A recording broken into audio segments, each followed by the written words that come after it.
Parle ton peuple. Nous voulons écouter ta parole, Seigneur.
Merci Seigneur Jésus-Christ. Merci Seigneur Jésus-Christ.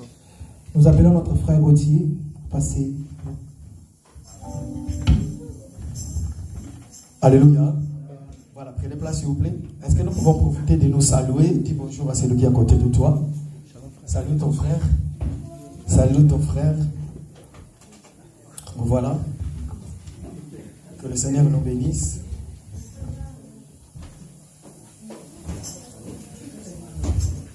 Bonjour maman Tina.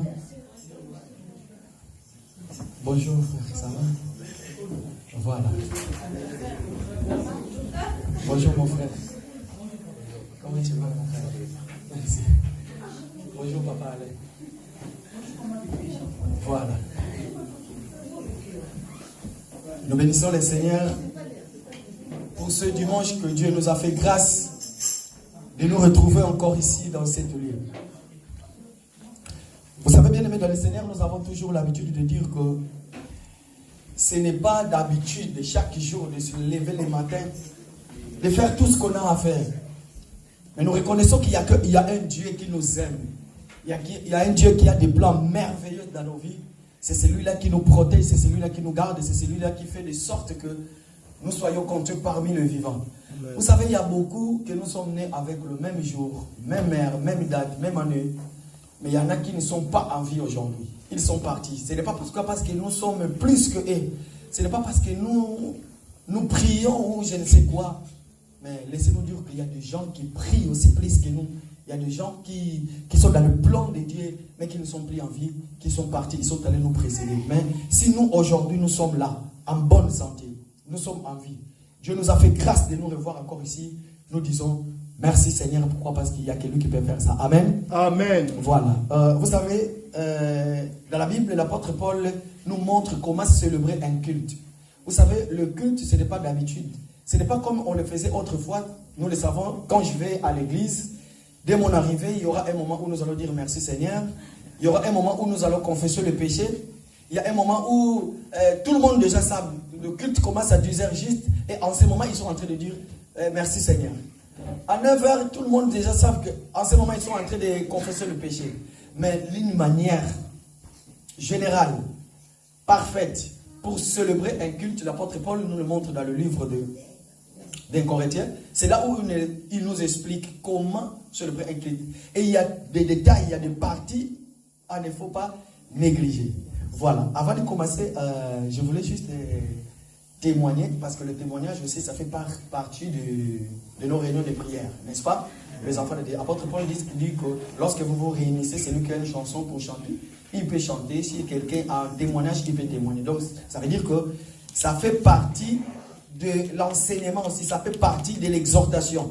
Et nos témoignages, tout ce que ce soit les chansons et témoignages, tout ce que nous faisons, il faut que cela soit pour la gloire de Dieu. Il faut que cela ramène le peuple vers Dieu et non que cela puisse séparer le peuple avec Dieu. Il ne faut pas que nos témoignages nous fassent voir un homme comme un homme qui a corps, âme, esprit. Mais par contre, nos témoignages, nos chansons doivent nous faire montrer que l'époux. Pourquoi? Parce que nous n'avons qu'une seule personne que nous prions, qui est le Seigneur, notre Seigneur Jésus-Christ. C'est lui le maître, c'est lui le chef de l'église. Voilà pourquoi, lorsque nous témoignons, lorsque nous chantons, il faut que tout soit pour sa sainte gloire. Amen. Amen. Voilà. Bien aimé dans le Seigneur, vous savez, voici mon témoignage. La semaine dernière, je vous avais parlé de mon témoignage. En fait, il y a de cela, déjà, ça va faire un mois passé. Mon neveu, en Afrique, il a eu un accident. Il partait dans une deuil. C'était un vendredi. Ils ont pris le taxi-bus. Il y avait plus de moins de 10 ou 15 personnes dedans, je ne sais pas si c'est combien. Et ils ont eu un accident, ils ont fait un accident, il y a eu des morts. Il n'y a que mon neveu qui est sorti clinique. On l'a amené dans l'hôpital Mamaye, il devait être opéré. On a prié, on a demandé l'intervention du Seigneur. Seigneur, nous n'avons pas voulu et Dieu a fait grâce. Il n'a pas été opéré, mais sauf qu'ils ont fait des contrôles et ça s'est bien passé. 2 semaines après, c'était le samedi dernier, j'ai reçu encore un autre coup de fil. On m'appelle. On me dit que mon neveu qui habite ici, le fils de ma grande sœur qui était décédée il n'y a pas longtemps, en 2014, il est dans le coma. Je dis, mais Seigneur, qu'est-ce qui se passe? Il y avait l'autre neveu en Afrique. Maintenant, l'autre neveu qui habite ici à Paris. On est allé là-bas. Dès mon arrivée, on l'a vu, il était dans le coma. Il était dans la salle de réanimation. Le médecin était là en train de chercher de lui réanimer. Et on est arrivé là-bas. Le médecin ne voulait rien dire. Il y a des médecins qui entraient, qui sortaient. En fait, il avait le diabète. Mais tellement qu'il était négligent. Pourquoi? Parce qu'il y avait un prophète, que je vais citer son nom, qui s'appelle Big Prophète Emmanuel Lumbu. Je ne sais pas si vous connaissez le Big Prophète. Voilà. C'est ce monsieur-là qui est venu en France. Je me souviens, il y a une époque, il est venu en France, là où j'étais. Il a prêché, il a vraiment raquetté de l'argent, parce qu'il était venu pour ça. Il n'était pas venu pour prêcher, mais il était venu pour prendre de l'argent, parce que je me souviens comment ça se passait. Et puis, il a commencé avec le genre de prophéties. Le prophétie, comme je dis tout à l'heure, que ce soit un témoignage, ou une chanson, ou une prophétie, vous allez remarquer une chose. À l'époque de la Bible, en Jérusalem, lorsqu'un prophète se mettait devant pour prophétiser, quand il s'agit pour les nations, il le disait en public, pour que tout le monde soit exhorté. Mais si le prophète, il a une prophétie pour Papa Serge, qu'est-ce qu'il va faire? Il ne va pas les claironner devant tout le monde. Qu'est-ce qu'il va faire? Il va aller voir Papa Serge. Et il va lui dire. Mais sauf qu'aujourd'hui, nous avons remarqué une chose, vous allez voir. Tu vas quelque part dans une église, soi-disant un prophète, d'une manière... il faut qu'il fasse son service. Voilà, c'est ça qu'ils appellent. Je suis dans le sacerdoce maintenant. Je vais entrer maintenant dans mon champ ministériel. Pourquoi? Pour eux, la parole, c'est autre chose. Et quand tu es en train de faire des miracles, des prophéties, je ne sais pas quoi, et tu es maintenant, comment est-ce qu'on appelle? Sacrificateur. Voilà. Et puis du coup, le monsieur, il a porté comment ça s'appelle? Le toge. Je me souviens, c'était moi-même qui étais allé lui chercher à l'hôtel avec ma voiture à l'époque. Je l'amène à l'église, il rentre, il voit mon neveu qui était là, tellement qu'il avait la connaissance de mon neveu qu'il était malade. Il avait vu mon neveu en train de se piquer. Vous savez, les gens qui ont le diabète, hein? Tout le temps ils contrôlent le diabète. Il a dit à mon neveu, mais qu'est-ce que tu fais? Toi, tu es malade et tu trouves de la diabète. À partir de maintenant, je vais prier pour toi devant l'église. Il y avait tout le monde. Et tu arrêtes de boire les médicaments et tout. Mon neveu s'est mis debout, il a prié pour lui, après il a dit, maintenant c'est fini. Tellement mon neveu avait vu ce qu'il faisait à l'église. Pourquoi? Parce qu'il y avait eu des prophéties. Tu vois une sœur enceinte, mais tu vas aller lui dire comme quoi, ma sœur, toi, tu vas coucher un garçon. Si ce n'est pas un garçon, ça sera une fille. Oui, Église. Et nous aimons ce genre de prophéties. À ce moment-là, si je viens devant une sœur, prenons par exemple, il y a une sœur qui est là. Oh, ma sœur, je vois une chose. Tu vas accoucher un homme. Si ce n'est pas un garçon, ça sera une fille. Et à ce moment-là, il n'y a que nous qui permettons que ce genre de choses puissent nous arriver. À ce moment-là, la sœur, là où il va se lever, il va commencer. Oh, mais c'est quoi, ma sœur? Amen. C'est quoi? C'est ça que nous allons voir aujourd'hui aussi. Pourquoi? Parce que j'avais commencé le dimanche passé. Donc ça fait que pour avoir de l'argent, il avait tout fait. Il suffit qu'il entend parler de quelque chose pour toi. Et quand il vient à l'église, ça devient une prophétie. C'était ça. Et mon neveu avait crié à cela. Il a dit, à partir d'aujourd'hui, je suis guéri, je laisse. Mais nous savons que la foi, la Bible dit, nous pouvons l'associer aussi avec la science. Donc ça veut dire que si tu es malade, tu peux aller, c'est bon de prier et aller aussi voir le médecin. S'il y a quelque chose qui vous arrive, vous êtes dans une maison où la maison a pris le feu, la première des choses, quitte l'appartement, fouille et prie. Tout en fouillant. Ne restez pas encore là-bas comme on nous a dit autrefois. Et s'il y a votre maison qui prend le feu, prie d'abord, après tu sors. Non, sors de la maison et prie maintenant. Pourquoi? Parce que maintenant tu es hors du danger. Voilà, c'est ça. Mais par contre, la maison a pris le feu, toi tu es toujours là. Bon, avant de sortir, je vais prier d'abord. Oh là là, tu pries. En ce moment-là, tu mourras. Voilà. C'est de ta faute. Voilà pourquoi dans cet évangile, nous voulons vraiment qu'il y ait l'éclaircissement de chaque chose dans la Bible. Amen. Alors, mon neveu, il a arrêté de faire de piqûres, de se contrôler. Du coup, il y a eu un moment. Il est tombé. Heureusement qu'il est malheureux. Qu'est-ce que je vais dire? Malheureusement. Heureusement qu'il était avec les amis. Les amis ont appelé ma grande sœur. Ma grande sœur est allée lui chercher. On l'a amené en hôpital. Et il était prêt de partir. Et ça a causé des problèmes. Heureusement que ma sœur lui a dit de ne pas dire pourquoi il prenait plus son traitement. Pourquoi? Parce que le médecin avait remarqué quelque chose d'anormal. Imaginez que si Dino avait dit la vérité que j'ai arrêté de prendre le médicament. Pourquoi? Parce qu'il y a un pasteur, il y a un prophète qui a prophétisé pour moi que je suis guéri. Qu'est-ce qui allait arriver? Tout simplement, il y avait eu une plainte contre l'église. Et le pasteur allait avoir des problèmes. Et ça allait entraîner la fermeture de l'église. Destruction du statut de l'assemblée. Parce que ce genre de choses, il y en a plein. Surtout à Kinshasa, il y en a plein. Il y a des gens qui meurent à cause des fausses prophéties. Et du coup, ça fait que le dimanche, nous sommes allés là-bas. C'était le samedi, lorsque j'ai reçu les coups de fil, on est allé là-bas. Arrivé sur place, on a vu, il était... Je l'avais fait des photos, mais sauf que j'avais supprimé ces photos. Pourquoi? Parce que je ne voulais plus le garder. Il y a des sœurs parmi nous qui m'ont vraiment parlé. Je me suis dit que non, je ne peux plus garder ce genre de photos. Pourquoi? Parce qu'il est guéri. Nous avons confessé la foi. Et on a prié pour lui. Le médecin nous a dit, si vous lui parlez, il vous écoute malgré qu'il est dans le coma. J'ai appelé ma grande sœur Janine, je lui ai dit, toi tu passes de l'autre côté, moi je suis ici. Et j'ai commencé à lui parler de Jésus, je lui ai parlé de Jésus, maintenant je lui ai dit, on va prier. Et pendant que nous on va prier, toi tu vas prier, aussi tu vas demander la guérison. Pendant qu'on était en train de prier, on a remarqué, il faisait l'effort pour bouger, pour nous montrer qu'il était là en train de nous accompagner dans la prière. C'était le samedi, vraiment c'était grave. Tellement les enfants d'ici, ils ont ce qu'on appelle, ils n'ont pas le froid aux yeux. Le médecin ne voulait rien dire. Il y a un de ses amis qui est allé là-bas. Il a dit non. Il s'appelle Dino ne peut pas partir. Non. Il est allé voir le médecin. Mais comment se fait-il que la famille sont là, mais vous ne dites rien? Et ils ont dit que non, vous savez, il avait le diabète, mais tellement qu'il avait négligé le traitement, maintenant il a l'insuffisance rénale. C'est à qui le faut? C'est le faux prophète. Le faux prophète avait prophétisé des mensonges. Et ce genre de choses continuent jusqu'à aujourd'hui. C'est M. Prince et la parole jusqu'à aujourd'hui à Kinshasa. Et du coup, quand j'ai écouté cela, il y a un verset qui m'a monté dans la tête. Je me suis dit, devant Dieu, il n'y a pas de maladie incurable. Sur la croix, la Bible nous dit que Dieu, il a porté toutes nos maladies. Et par sa meurtrissure, nous sommes guéris de tout genre de maladies. Amen.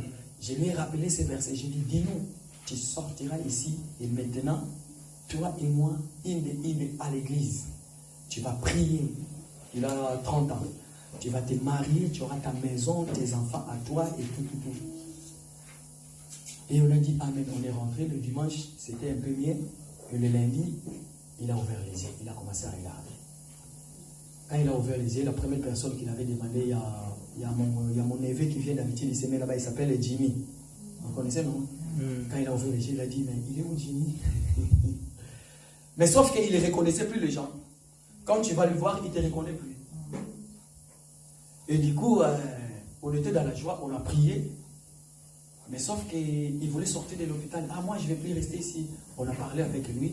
Dieu merci, maintenant, il est en bonne forme. Mais sauf que maintenant, avant, c'était le diabète. Maintenant, il y a aussi l'insuffisance rénale qui était causée par les prophètes qui avaient prophétisé des mensonges.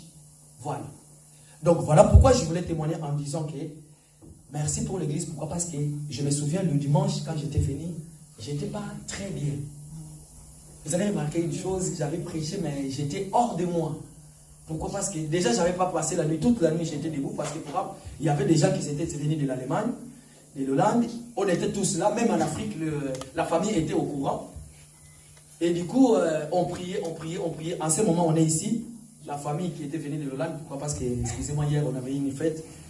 J'avais fait les King Jones. Et la famille, en ce moment, ils sont à l'hôpital. Ils sont partis à l'hôpital. Et voilà quoi. Ils sont allés voir Dino. Tout le monde, on s'est mis d'accord maintenant. On a décidé, il faut qu'il revienne. Donc je crois que la semaine prochaine, il va quitter l'hôpital. Il va revenir ici. Et nous allons lui recevoir. Nous allons prier pour lui. Et puis nous allons prendre quand même son numéro de téléphone. Nous n'allons pas arrêter de l'appeler. Parce que c'est quelqu'un vraiment... Et lui-même, il m'a dit, oncle, t'inquiète pas, maintenant je vais servir le Seigneur. Déjà, c'est une bonne chose. Et puis je lui avais dit que l'église, le dimanche passé, nous avons prié pour vous. Voilà pourquoi je voulais juste exhorter en disant l'église. Vous savez, la puissance de l'église, lorsque nous nous mettions ensemble, et lorsque nous avons la bonne parole, pourquoi? Parce que nous croyons que c'est la parole qui nous édifie. C'est la parole qui nous amène auprès de Dieu. Lorsque l'ensemble s'élève pour prier, vous savez que vous avez déclenché quelque chose. Le ciel était ouvert, le ciel a écouté notre prière et nous s'est mis debout. En ce moment, il marche. Et on était allé à l'hôpital, il a réclamé, il voulait manger. On a levé tous les sondes, tout ce qu'il avait sur lui. Laissez-moi vous dire, ils étaient à 3 dans le même bloc, dans la salle de réveil. Les 2 autres personnes étaient parties. Et Dino est resté en vie. Et on avait béni le Seigneur avec ma grande sœur. D'ailleurs, j'ai dit à ma grande sœur, non, il faut que tu passes à l'église. Lui, il habite à ici les Bouillons. Il faut que tu viennes. Ce n'est pas l'autre grande sœur qui vient. Hein. Ce n'est pas l'autre, mais il y a un autre. Je lui ai dit, il faut que tu viennes à l'église témoigner. C'est quand même une bonne chose. Donc voilà pourquoi je voulais dire merci à l'église. Dieu a écouté notre prière et ça s'est bien passé maintenant. Il est en bonne santé. Il est sorti de coma. Si nous avons quelque chose, un problème, quoi que ce soit, venez nous voir. Nous allons prier pour ça. Nous allons implorer la grâce de Dieu. Nous croyons à la prière, nous croyons à la puissance de la prière. La Bible dit que le royaume des cieux ne consiste pas qu'en parole, mais en puissance aussi. Mais quiconque croit, cela veut dire que quand tu crois déjà, voilà pourquoi le Seigneur te dira, ta foi t'a sauvé. Cela ne veut pas dire que la foi d'un pasteur, la foi d'un prophète, la foi de qui que ce soit, mais ta foi à toi d'abord. Pourquoi? Parce que toi-même, tu dois développer l'intimité entre toi et Dieu. Ça, c'est une bonne chose. Donc, si vous avez un problème, la Bible nous montre comment prier. Prie ton Dieu. C'est ça que nous allons voir aujourd'hui. Nous allons comprendre. Non, pourquoi? Parce qu'il y a eu cela, mais souvenez-vous que j'avais commencé un message. Nous avons eu 2 semaines où nous avons eu l'enseignement sur le 7 sceaux de l'Apocalypse. C'était très bien, nous avons aimé. Et puis nous nous sommes dit, nous ne sommes pas là pour nous présenter les choses terrestres. J'aime bien notre bien-aimé le frère Gloire, dans son émission, il a répété encore une chose. Il a parlé pour le royaume des cieux. Il a dit, le Seigneur, quand il a créé le ciel et la terre, Moïse est en train de nous raconter cette histoire. Parce que c'est Moïse qui a reçu la révélation de la part du Seigneur. Comment les choses sont déroulées lors de la création. Moïse va dire, au commencement, Dieu créa quoi? Est-ce que vous êtes à moi? Voilà, la Bible dit, au commencement, Dieu créa le ciel. Après, deuxième chose, c'était quoi? Voilà, la terre. Maintenant, il s'arrête là. Il n'a pas donné l'explication. Nous savons que le ciel, c'est là où habite notre Dieu. Et la terre, c'est son marchepied, n'est-ce pas? Voilà. Maintenant, le Seigneur Jésus-Christ, quand il va venir, la Bible dit, en entrant dans le monde, au rouleau du livre, c'était les questions de Christ. C'est lui maintenant qui va expliquer ce mouvement-là. il est dans le livre de Matthieu chapitre 6, il dit, cherchez premièrement le royaume des cieux. Pourquoi? Parce que Christ, c'était toujours son esprit qui agisse depuis le commencement jusqu'à aujourd'hui. Dans la Bible, il est question de lui. Tout verset de la Bible, de Genèse et Apocalypse, il n'y a pas un pasteur, il n'y a pas un prophète, il n'y a pas un docteur, il n'y a pas un bishop, il n'y a pas qui que ce soit, mais il s'agit de Christ. Maintenant, Christ va expliquer, il va dire, qu'est-ce qu'il va dire? Il va dire, cherchez premièrement le royaume des cieux. Moïse nous a dit qu'au commencement, Dieu créa le ciel, après la terre. Après, il nous dit, cherchez premièrement le royaume du ciel, et le reste vous sera donné. Donc, cela veut dire que nous, les enfants de Dieu, tels que nous sommes là, notre premier objectif, nous devons chercher le royaume de Dieu. Pourquoi? Parce que nous ne sommes pas les citoyens de ce monde. Nous sommes sortis de quelque part. Nous sommes des passagers, n'est-ce pas? Oui. La Bible dit à Jérémie, je t'ai connu avant la fondation du monde. Je t'ai appelé et je t'ai établi. Donc cela veut dire que tous ceux qui sont sortis du royaume du ciel, ils sont venus ici comme des pèlerins et un jour ils vont retourner. Voilà pourquoi nous ne voulons pas dire comme quoi que il faut donner les offrandes pour que tu sois béni. Oui, nous savons les offrandes font aussi partie de qui. Mais il faut pas, je ne sais pas quoi. Vous savez, tous ces genres de pratiques qui existent aujourd'hui, à quoi ça sert? On nous montre que des choses terrestres. Comment fuir, je ne sais pas. Comment réussir. Comment toucher, je ne sais pas quoi. Comment entrer dans ta promesse. Bien-aimés dans le Seigneur, c'est lui qui est en Jésus, c'est lui qui est en Christ. Laissez-moi vous dire que le Seigneur lui-même prendra soin de vous. Tout ce qu'il avait dit pour votre vie, vouloir ou pas, ça s'accomplirait. Amen. Nous, les enfants de Dieu, voilà, c'est ça que je vais dire.